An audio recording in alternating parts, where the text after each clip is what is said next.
Welcome to the Being in Medicine show. I'm Corey Anderson. And I'm Jeff Mars. Together we aim to revolutionize the healthcare experience for patients, clinicians, and all team members by unlocking the transformative power of human potential. Each week, we explore with you and our guests how embracing our authentic selves and choosing who we are being can affect the nature of healing, leading to profound transformations in our lives and in the lives of those around us. Join us today on a journey through self-discovery and empowerment as we unlock the human potential within each of us.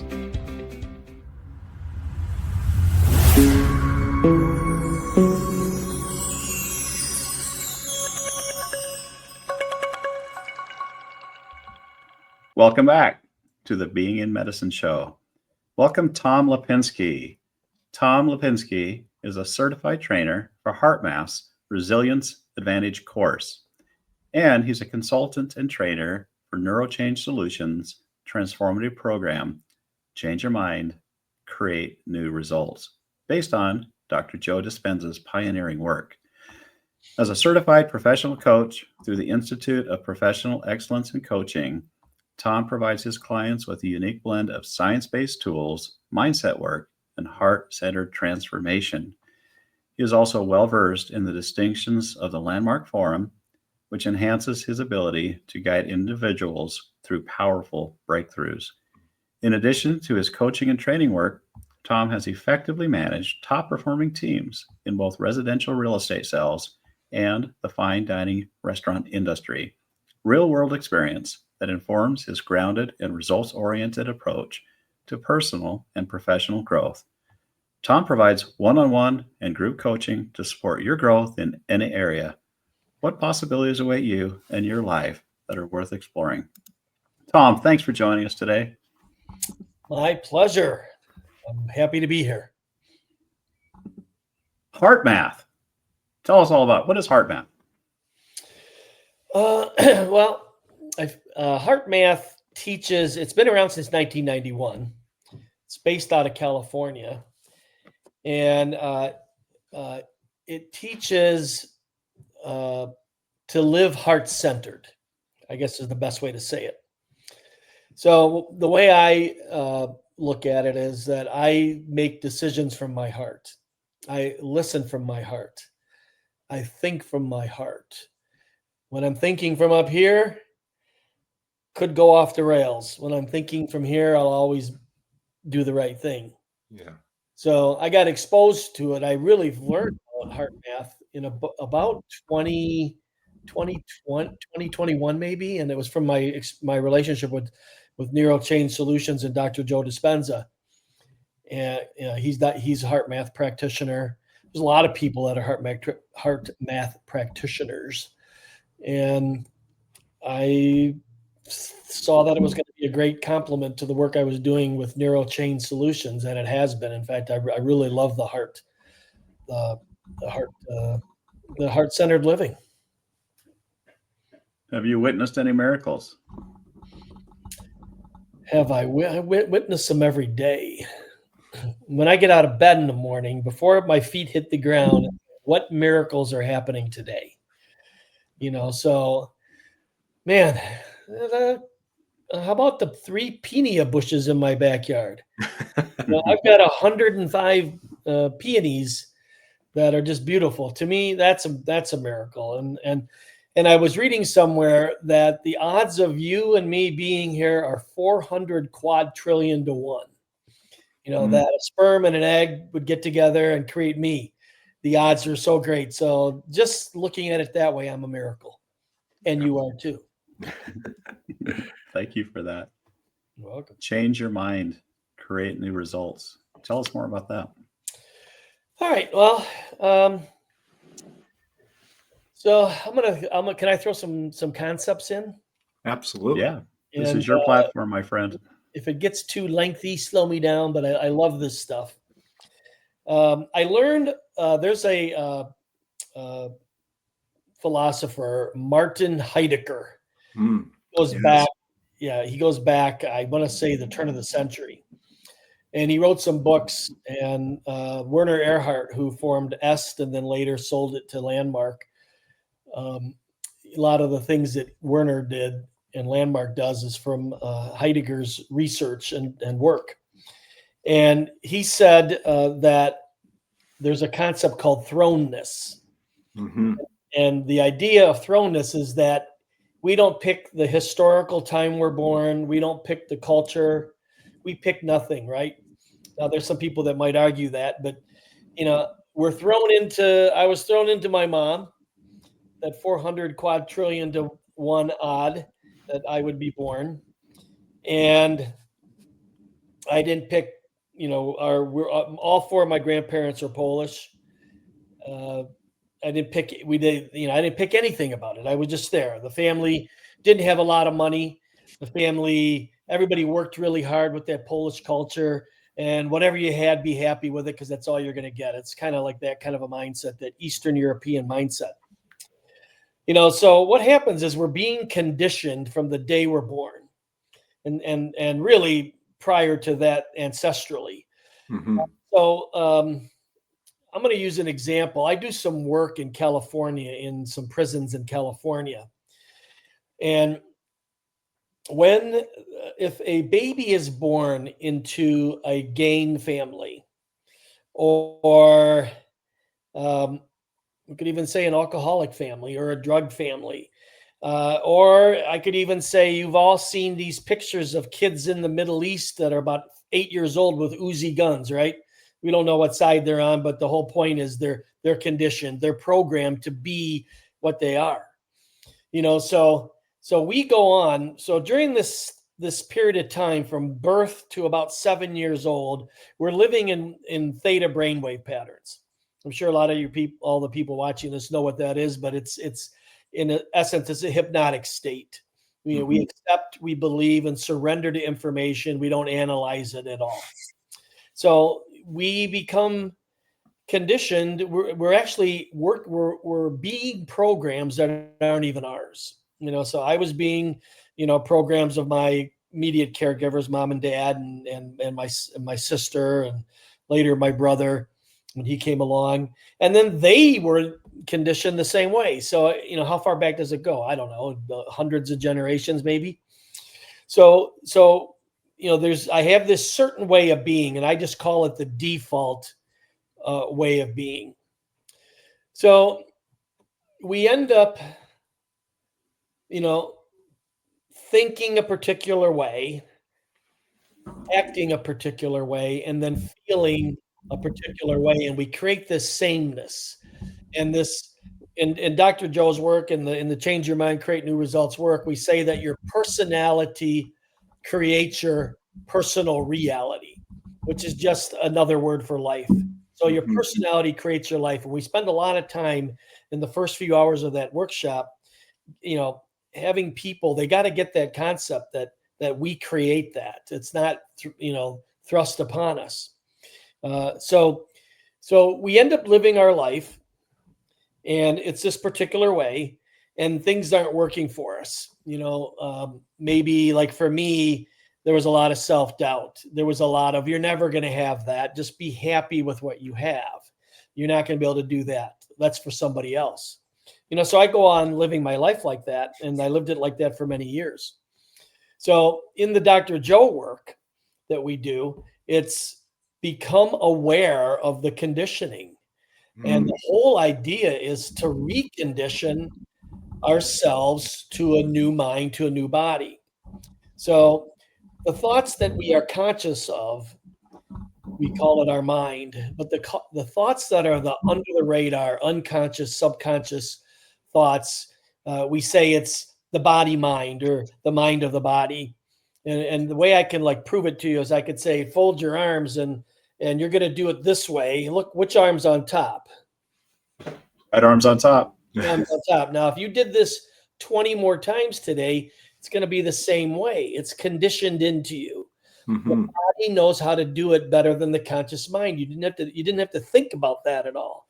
Now, to try to do it the other way. It feels really weird. Now, you could, like I could kind of get into it really fast because I do this all the time. But, it'd probably take a good week for you to be aware that you're doing it and to switch it up and to finally recondition. So that's kind of like an example of conditioning and reconditioning from a an action. But how about when somebody critiques you or criticizes you or praises you, or when something's difficult? We have these default ways of being and we don't even recognize them. Yeah. Yeah. So in the Dr. Joe work, in the Change Your Mind, Create New Results program, we go through a whole process. We spend quite a bit of time on neuroscience. So we don't teach, nobody's coming out of there a neuroscientist, and I'm certainly not one, but we teach about what the neocortex does and how it's a memory bank.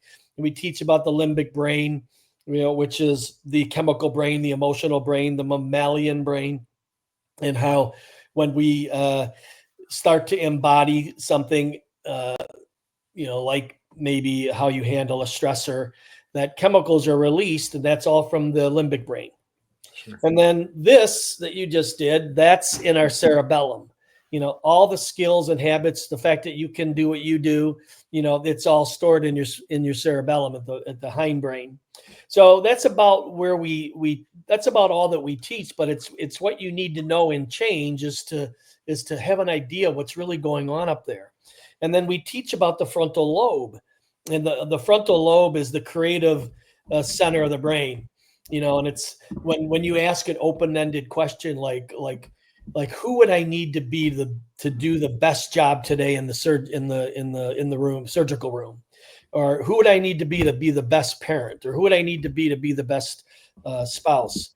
The frontal lobe switches on, and it looks out over the whole landscape of the brain, and it pulls in the materials it needs to help you answer that question. And then two other roles, it's also the volume control.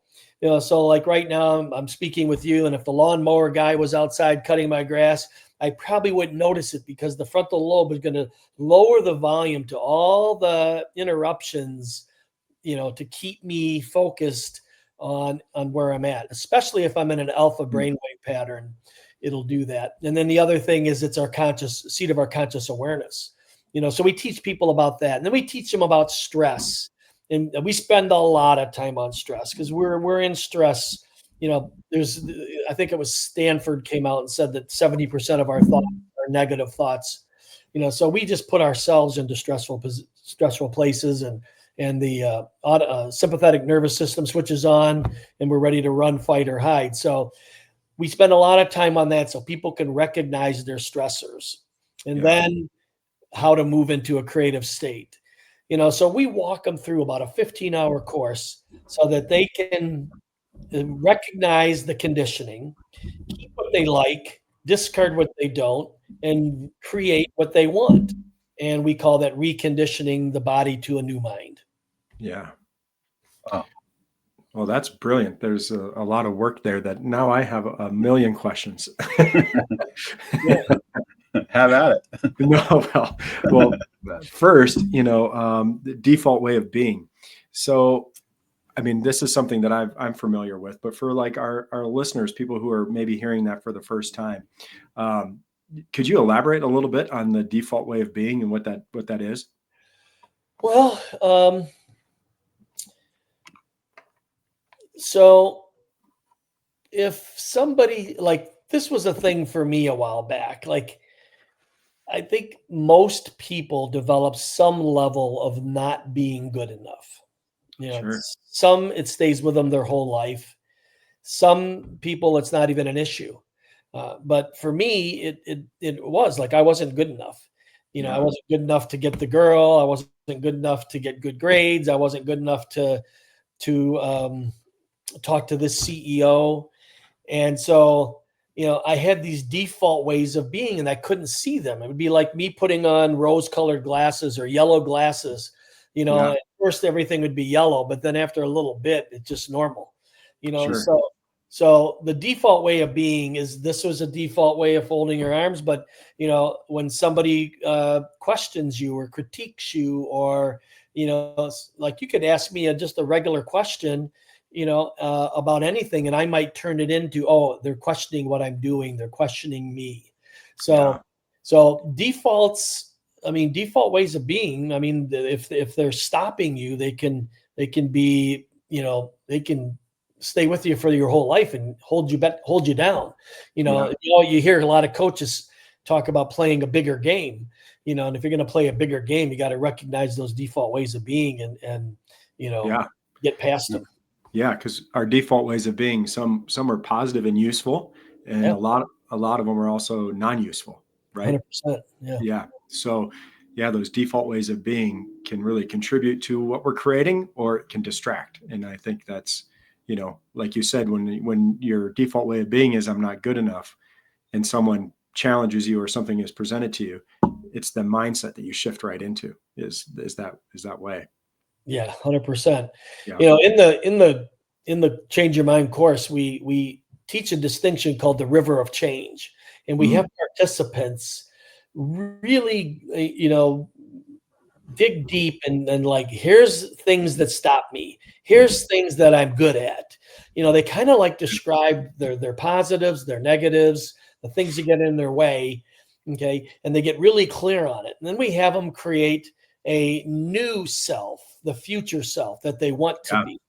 Mm-hmm. And we tell them, hey, that stuff that's not working, leave it where it was in the past, leave it there. But the stuff that's working, bring it over, put it in the new self. What would you like to create? Who would you like to be? Let's bring that into the new self. And so we have this space in between the old self and the new self that's called the river of change. And I always say that there's alligators in there you got to walk over on the alligator heads, or there's boulders in the river, or there's logs in the river, and those logs and those boulders and those alligator heads are our environment and our body. It's the people in your life that throw things up at you, not throwing things up, but they say things to you that get you, that'll stop you in your tracks. And so we teach people how to recognize that. Absolutely. That's wonderful. Yeah. Going back to what you said, around 70% of our thoughts tend to be negative or non-useful, non-powerful thoughts. Yeah. I believe part of the study also says that around 95% of our thoughts we're not even consciously aware of. Yeah. How do we get access to those? Well, that's exactly the statistic that we use, that 95% of your thoughts are unconscious. So it's 5% fighting against the other 95. So we teach self-awareness. We call it metacognition, but it's simply self-awareness. Yeah. And when you can start being the observer of self, and it's not hard to do this, but sometimes it takes people a little while to observe their own behaviors. But as soon as you're, so that 95% is the programming, and the 5% is conscious awareness. So when you can become conscious of the unconscious programs, you're not the programs any longer. Right. So we teach self-awareness, and it's something that has to develop over time and practice. We use meditation in a big way. I don't know if that might be a logical next place to go. Tell us about it. Yeah. So the kind of meditation that Dr. Joe teaches and I teach is a guided meditation. Essentially, all the meditations are somewhat the same. It's like getting quiet. It's tuning out the outer world. So like I'll wear an eye shade. Can't see light. I'll put a headset on instead of just listening to music. I don't hear anything. I'm not eating. I'm not smelling. I'm sitting in a chair usually, or on the floor. But after a while, I don't even notice that I'm doing that. So in the meditation, we get really quiet. And like right now, we're having this conversation in a low beta brainwave pattern. Probably not really low. It's probably getting closer to that mid-range, especially when we started, or maybe for me, because, I'm your guest and I want to, do a good job. So, the light bulb got a little bit brighter, but I think I stayed in that low beta. But in meditation, we want to lower into alpha. And when we lower into the alpha brainwave pattern, it's a creative state. And and the way I know that I'm lowering into it is I'll be doing a lot of thinking thoughts. And then when I get into alpha, I start seeing in images, I start seeing colors with my eyes closed. I start seeing, sometimes like movies, and sometimes I know what they are. Like this morning in my meditation, there was a long movie, and it was like, as soon as it was over, I couldn't recall it. I watched it, but I couldn't recall it. But that is an elegant state where you can start changing things that aren't working in your life. So in a lot of meditations that Dr. Joe hosts, he'll say, "Who do you not want to be?" And like at first, I didn't know if I liked that idea of paying attention to something I don't want, but it's like I had to do it to acknowledge. It's like hot and cold, light and dark. You gotta know the opposite, so you can, the polarity part of it. You have to know who I don't want to be, so I can say who I do want to be. Right. So in these meditations, we focus on it a little bit, a good part of it on who we don't want to be, or, whatever. Sometimes the meditation's about opening your heart, and, it starts out with, a lot of focus on what a heart that's not open would be like, but then it moves into an open heart and really transformative meditations. So in the meditation, if we can move into that theta brainwave pattern, which is another lower pattern just before you go into delta, which is restorative sleep. So in that theta pattern, you're now in that hypnotic state where you accept, believe, and surrender to information. So you really can change. You can do a lot of damage to who you don't want to be, and you can install who you do want to be through the meditative process. And I found that is really, really helpful for me.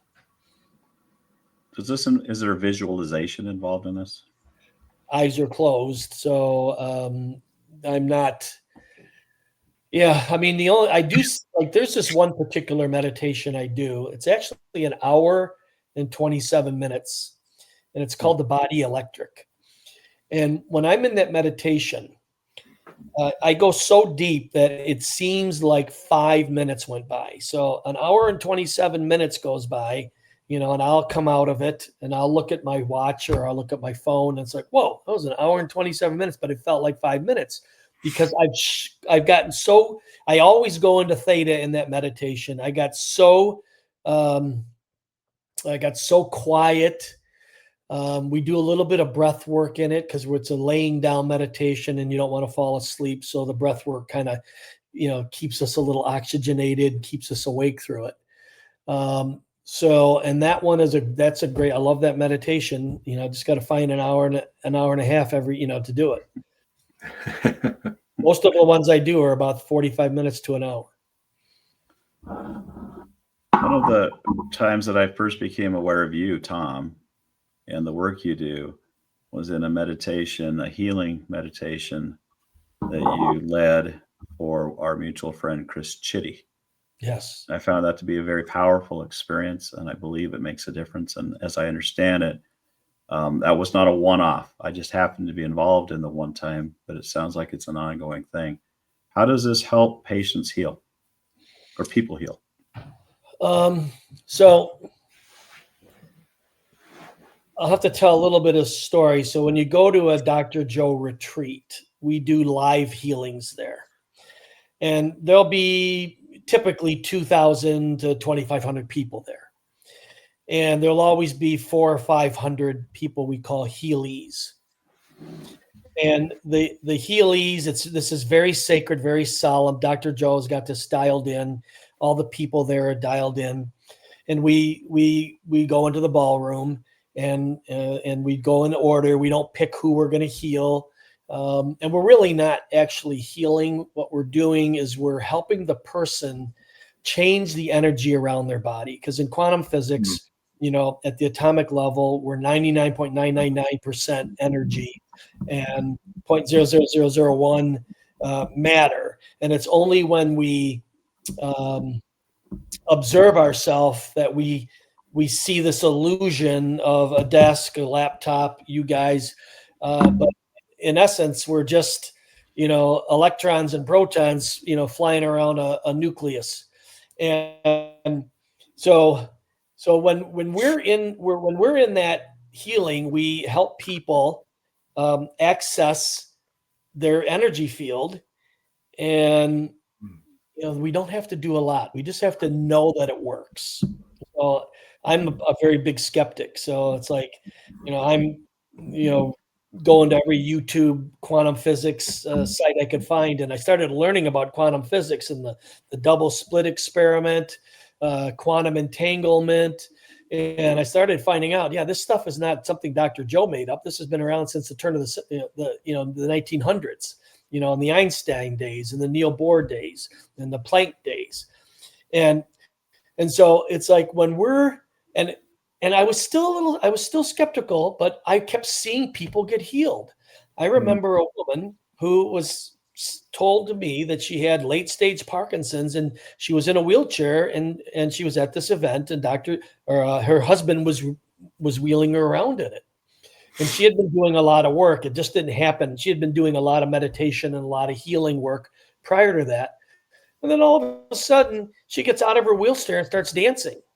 This is at an event. And then the next day I'm doing a walking meditation on the beach in Cancun. This is where this was. And she's doing a walking meditation, no husband, no wheelchair. Wow. I sat down next to a lady who was an assistant with the organization with Dr. Joe. And she goes, we're having breakfast. She goes, see that woman over there?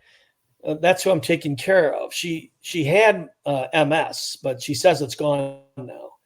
She had a walker, but she got rid of it. And so it's like I started seeing this for myself, and it's like, okay, something has happened. I was even questioning it, like, are these fakes? I'm so skeptical. But then what we did with Chris Chitty is we found, because of COVID, all of Dr. Joe's events got shut down. So, he, just started doing coherent healings over Zoom. And he formed a group called Coherence. And I think there's 400 or 500 people in there. And that's the one that he hangs out in. But now there's like 15 or 16 other groups.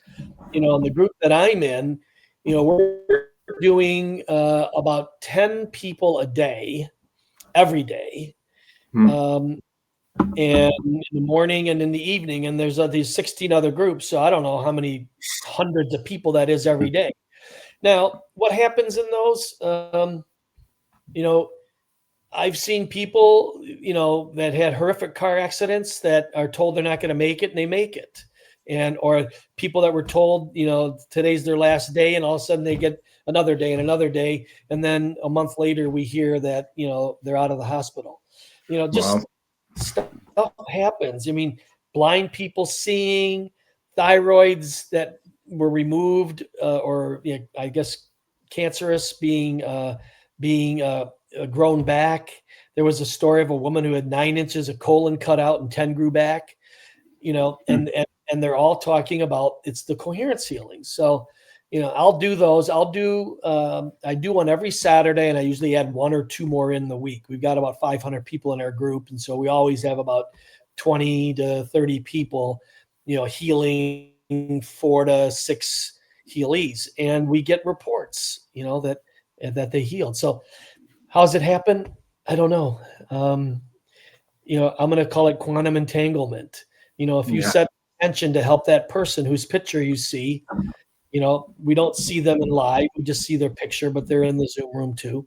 Everybody's off camera. And Dr. Joe walks us through a number of healing tracks. And, people have amazing experiences. I've got friends that have done healings, and they talk about rising out of their body. They talk about, vibrating. They talk about knowing when it's their healing. They can just feel all the love and the energy, so that's what we did with Chris. And we actually did it a few times, and if he wants more of them, we'll do more of them. But he's, Chris, I mean, that guy's amazing. Absolutely. What he's doing right now. What do you think, Corey? Well, I think there's, it's amazing to hear, and I've never participated in one, but now I'm curious to participate in that.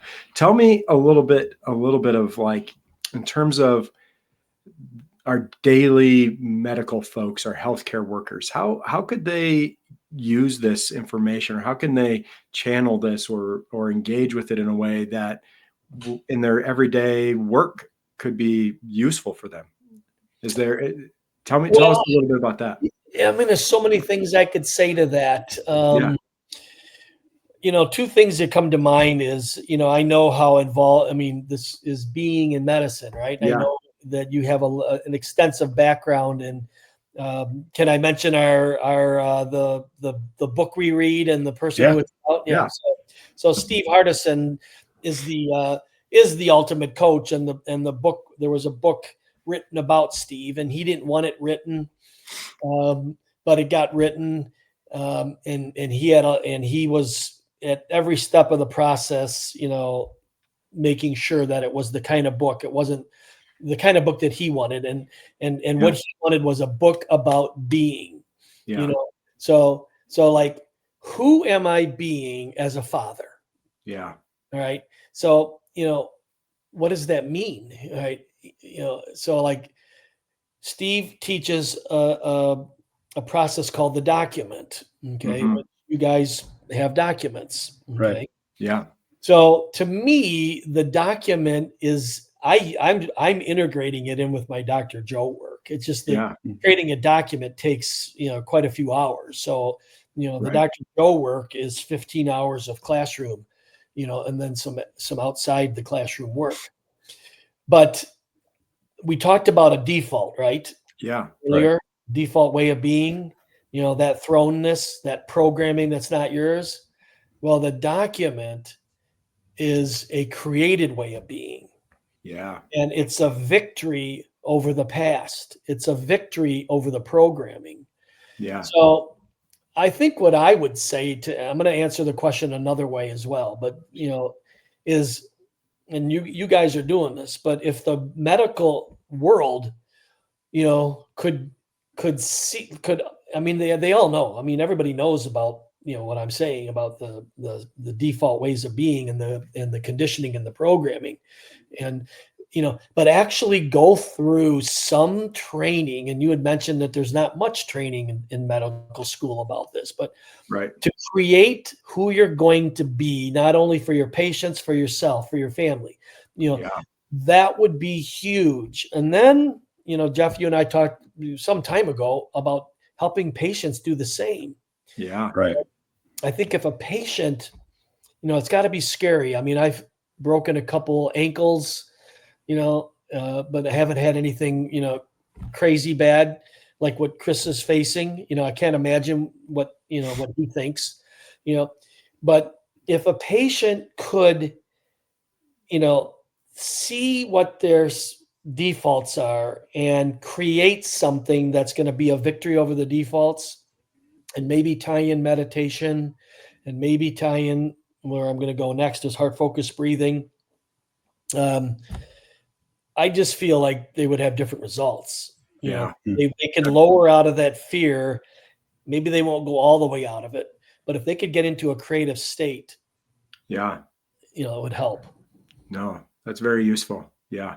Yeah. Moving from that default into the created state, the created being, and doing the work around that would be very useful for folks. Yeah. Like, who are you going to be in the surgery today? Right. Who is the patient going to be in the surgery today? Or who is the patient going to be in those, days and weeks leading up to it? Yeah. Right. And the recovery after. Yeah. And the recovery after. So I really think that would be profound if that could get into medicine, which is what you guys are doing. Yeah.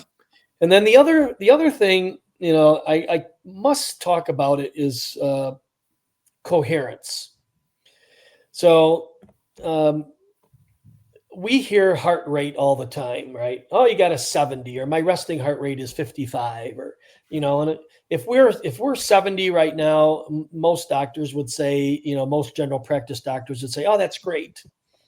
But what they're not talking about is heart rate variability. And this is the one thing that HeartMath found out a number of years ago. And what that is, it's the space in between the beats. So, I mean, I have graphics I could put on the screen. I don't know how I would do it, but in essence, you could have a 70 average, but the beat could be really all over the place, meaning the spaces change in between the beats. And what HeartMath found when they were doing that is when you had a really incoherent heart rate, you were more susceptible to those negative emotions, depression, fear, anger, competitiveness, self-aggrandizement. You would be in those states. But then if you could go to a coherent state in your heart, you access elevated emotions like joy, happiness, love.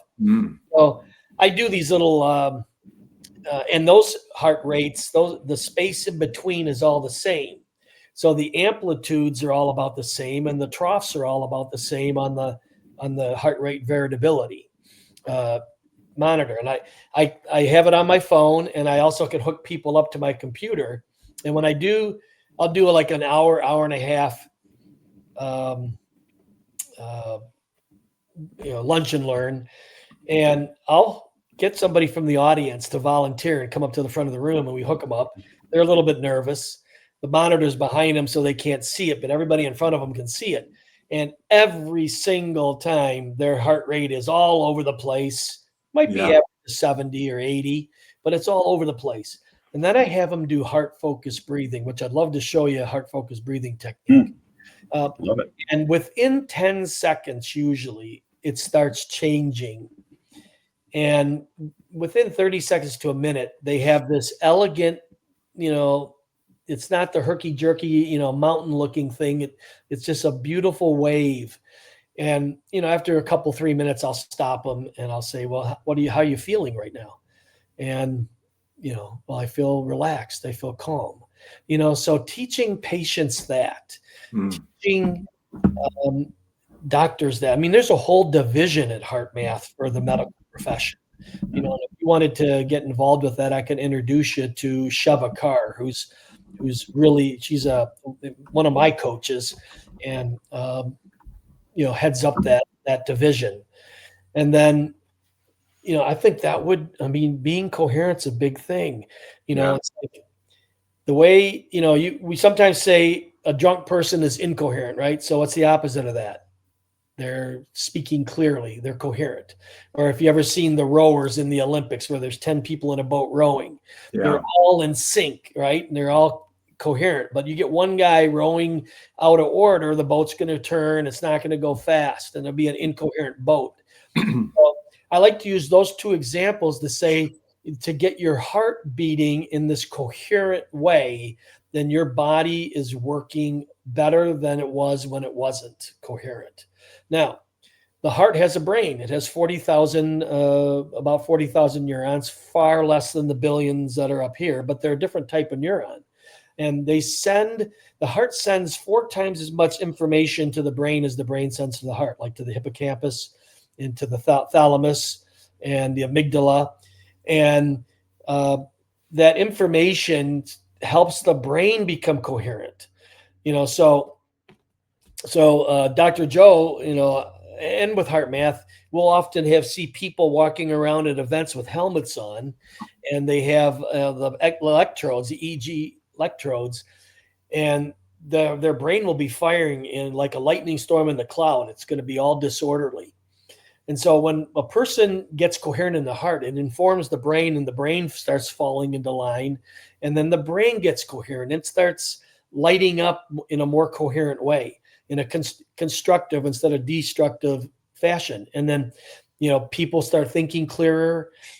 Blood stays in the frontal lobe. They're more creative. So I think there's a lot that could happen with this heart, and the heart focused breathing is just so simple to do and so quick. So when we did the Chris Chitty thing, we did 5 minutes of heart focused breathing. We did a technique where we radiated love to ourselves first and then to Chris. Right. And then we called it a heart lock-in. And then we played a Dr. Joe meditation that was only 15 minutes long. So the whole thing was about 20, a little bit of talking, about 25 minutes. All right.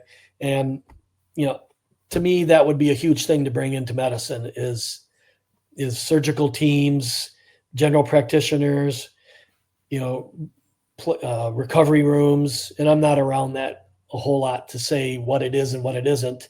But I know that if we could get a higher level of coherence, it would help the people. It would help the people. Yeah. Thank you for sharing that. Yeah. Beautiful. Yeah. Do you want to show us? Yeah. We can we'll do a, let's see. That work for you, Corey? Yeah. We'll just do it for 1 minute. Yeah. Okay. I'm in. And then if you want to stop it earlier, then just start talking. Because I know you don't want dead air is not a good thing. But so what I'm going to do is that we're going to do a technique called quick coherence. So just listen to me. I'll explain it one time, then we'll do it. Okay. So you're going to want to focus your attention on the area of your heart. So people say, well, how do you do that? Well, it's like focus your attention on your right earlobe right now. Focus your attention on your left big toe. You can do it. So you can touch it even, but your heart you can't touch, but you know exactly where it is. So focus your attention on the area of your heart is the first instruction. Then we say, imagine your breath is flowing in and out of your heart or chest area. So everybody knows it's going into the lungs, right? But the lungs and the heart work together, right? So we say, imagine it's flowing in and out of your heart or chest area, and then breathing a little slower and deeper. Now, for me, I have a rhythm that's about 5, a count of 5 in and a count of 5 out. There's no holds, just in and out. And it's key that you do what's comfortable for you. So it's not an exercise in counting. So, but I find 5 works good for me, but it might be 4 or 6 for somebody else. And the whole point is to keep the in and out the same length. And it represents the sympathetic nervous system and the parasympathetic nervous system becoming in balance and in order. All right, so we will start with that, but I'm going to add in after about 20 seconds. I'm going to say something about feeling a regenerative feeling or bringing to your experience a regenerative feeling such as care or appreciation or love, and anchor it to someone or something in your life. So maybe a family member, maybe that person that you're going to be working on, maybe a pet. I have a pet that I like to sometimes bring in. So you ready to do it? I'm ready. I'll watch the clock here. So we just go 1 minute. So, and the people that are going to watch this and are listening to this could do the same thing with us, right? Yeah, absolutely. So focus your attention on the area of the heart. Imagine your breath is flowing into and out of your heart, breathing a little slower and deeper.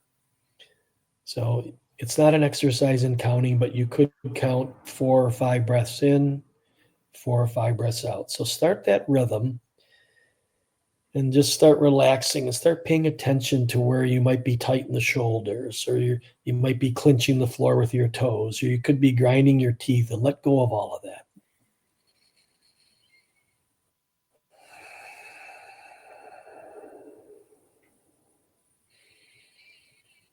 You can do it with your eyes open. You can do it with your eyes closed.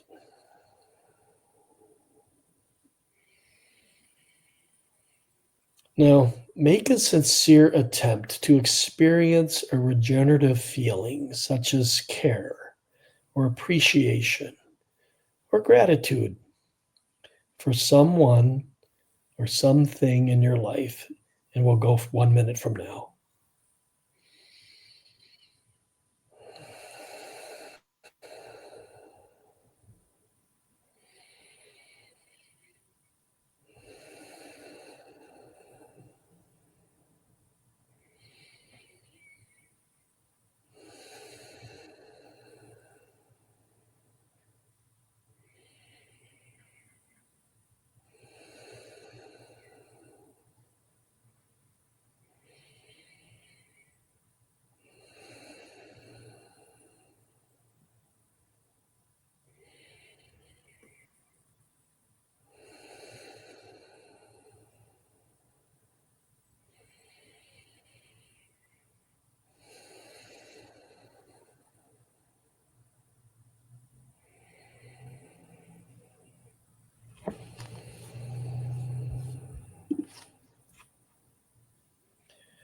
All right, that's our minute.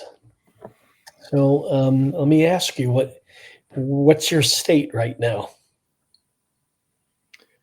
Peaceful for me. Everybody's that word is used all the time. Peaceful, relaxed. Yeah. And and again, Jeffy, I think you and I talked about this, but and in fact, you did mention something that you're doing in your rooms, your surgical rooms. But yeah, what if we did that for 5 minutes, before a procedure? Mhm. Even with the patient before they go out. I don't know. You'd have to figure out how to make it happen, but be nice to go into a surgery peaceful and relaxed. Yeah. And what you just did, you changed your physiology. And if we had you hooked up to a monitor, you would have seen the beat change. It would have become more regular. Mm. And this is something and you don't have to do it for a minute or 5 minutes. You can do it for 10 seconds. So you can be in rush hour traffic and you're starting to get a little bit amped up and you're not going to close your eyes, right? But you can do the breathing, or you could even be in a boardroom meeting where it's going, off the wheels are coming off the bus, and you could start breathing that way with your eyes open, maybe not as loud as you might by yourself, so people at the table don't know you're doing something, but it's like I use it all the time. And it's just such a helpful tool, and you just do it for 10 seconds, it can make a difference. Yeah, absolutely. Yeah. So we have a technique that we call freeze frame, and it's a way when you have a conundrum, when you have something you got to figure out, what am I going to do? It's a way of bringing heart focused breathing to decision making. And then we've got a heart hologramming. It's a way to co-create with spirit, to co-create with the field or to co-create with God, whatever that is for you. And whenever I'm doing a heart hologram, it's like my heart always tells me what to do, whereas my brain might get defensive. My brain might get, agitated. My brain might want to look right. My ego is going to get in the way, but the heart doesn't. Yeah. So there's a number of techniques. Intuition is a big part of the heart. The heart really guides intuition. And this through HeartMath, I've learned that there's so much connection between, there's oneness and wholeness between people. I mean, they have monitors all around the globe, all around the world, and they can predict the way these monitors, these are random number generators, and they act really weird when there's going to be a conflict somewhere or something bad's going to happen, like Pacific Palisades fire in California. Everything went off the charts there on those monitors. They have them on trees, and you're starting to see how everything is connected. And it's a beautiful thing. And it's really made a big deal in my life to relax into that. Yeah, absolutely. One of the things we notice in medicine, particularly in surgery, where we do the same surgery time and time again, it's a routine. And by routine, I don't mean it's boring. I mean, we have a way of going about doing it so that we can be maximally efficient. So you do the same thing, and on different people, you might get completely different outcomes, completely different results, or completely different experiences from, my hip replacement is the best thing that's ever happened, to some lesser degree of satisfaction. So it seems like these techniques that you're instructing us in now, and I acknowledge you for that, appreciate you, could all kind of come together, like having the patient step into that river of change and release their non-powerful thoughts, their non-useful thoughts, and visualize or imagine the future they'd want to create and who would I need to be to create that future. Create coherence and access to higher level thoughts and divine intuition in our patient and in our team members. See plenty of opportunity for how we show up, who we're being in the provision of medicine, including patient's participation, where these techniques can make a huge difference. Yeah. I think again, I mentioned the HeartMath medical world, or I forget what they call it, but it's this little division that I landed in. I don't know how, but I think it was because I was trained by a couple people that were from that group, so I kind of fell into there. But the Sheva Carr, she goes around to surgical teams and she does take large, she goes to hospitals and takes the whole nursing corps as much as she can and teaches them these skills. So I think that's great what you're doing, and I applaud you for it, and I know it makes a difference. What thoughts do you have, Corey? It certainly does make a difference. Just, connecting to other energies for the patients and sending all that good love and compassion and healing to them. And when we pause to do that, it is powerful, not only for ourselves, but for those that the ripple effect of that we're around is pretty transformative. And so, thank you for sharing that with us and sharing with the audience what that can do for us. Yeah. I just had the thought too, when in the Dr. Joe work, we teach being the greatest expression of yourself. Yeah. And that is a lot like the document, right? And so the document I said earlier, it could take somebody I just I've had a document since, and actually a document, I hate using that word because people think it's a piece of paper, but it's really the ways of being, and we just put them on a piece of paper. Yeah. But the created ways of being, literally, I just went through it because I redid my document, and it took me probably about 15 hours, and then, but in Dr. Joe's work, the greatest expression of self, we actually get people to come up with their great expression in about 15 to 20 minutes. Yeah. Well, it's making me think now, what if there's a faster way of doing this? That's maybe a combination of the greatest expression and being your document. Like a patient, do they need to come up with the entire document, or could there be something that's really specific for where they're at in their life at that moment? Yeah. That's what I'm thinking. Yeah, that's really good. I do that with my children, actually. On our way to school each day, I ask them to say just three things about who they are being or who they're creating that day. Just 3 things as it pertains to that day. And it shifts every day, but for what they're focused on, but they're 8 and 11. And so, but they're creating it. And imagine what we would do if we just did that with patients, took the time to ask them, what do you want to be, or who do you want to be in this experience or in this outcome? Or, how would you like to create your future, and who do you need to be to do that? I mean, if we enrolled patients that way, that would be pretty powerful for them and for us as providers. Yeah. We're already creating our days, so we just may not be consciously aware of it. And we may be creating it from the default document. Yeah. One of the things I understand about, go ahead. No, I was just saying our default being, right? We're creating from that space rather than being intentional and aware of it and creating from that space. And it still creates even when you're not aware. One of the things I understand about the document, the intentionally created document taught by Steve, is that it's not made up. It's not affirmational. It's what's more true. It's getting access to what's actually more true. And since it is what's more true, you're right. If there is a more efficient way to get down to what's more fundamentally true for me, that would be super useful. Yeah, in that moment, right? In the moment. Might be different tomorrow than it is today. I don't know how much time we have, but I'd love to share. I'll squeeze this down to a couple minutes. Go ahead. We got time.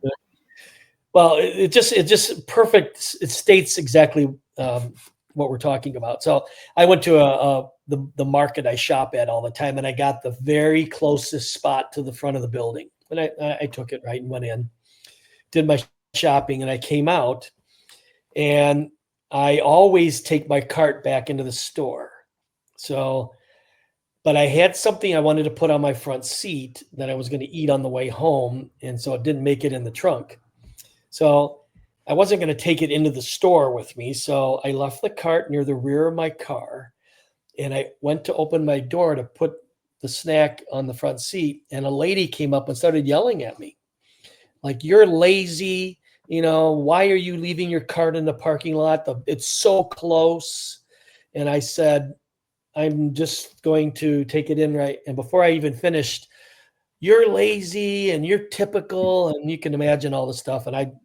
Now I'll tell you, 2 years ago, I probably have her crying. I'd have said something. I might have chased after her with she was taking my cart in. She took it in for me. But on my document, I have 2 lines. Well, I identified about 10 lines that go to this, but one of them is that the circumstances occurring in my life and the conditions in my outer world are happening. How I respond is solely my creation. Yeah. And the other one is I'm constantly learning and mastering the art of transformation. I recognize that everyone and every circumstance is my teacher. There's something to gain in every moment. And I guess I'll add this one in. I'm always doing my best, and you are too. Yeah. So because I practice my document every day, twice a day, I didn't have to, I knew how to react. And this all was like flashing, probably happened in a second, and maybe even faster. But I made the decision to not get in the fight, to not say anything, to get in the car and drive home. And on the way home, I even processed it more and said, well, from her perspective, it looked like I was doing that. Yeah. Maybe she's having a bad day. Maybe she got in a fight with her husband. Maybe she doesn't feel good. It could have been any number of things, right? So I granted her being, and had 2 years ago, 3 years ago, if I would have done that, it would have stayed with me for a month or 2 weeks. I would have felt bad for how I acted. Yeah. I think, when we do this kind of work to understand our way of being and who we're creating and what's more true than not true, it also helps us to really create awareness around the people that we're interacting with and what might be going on in their world and what they're creating, right?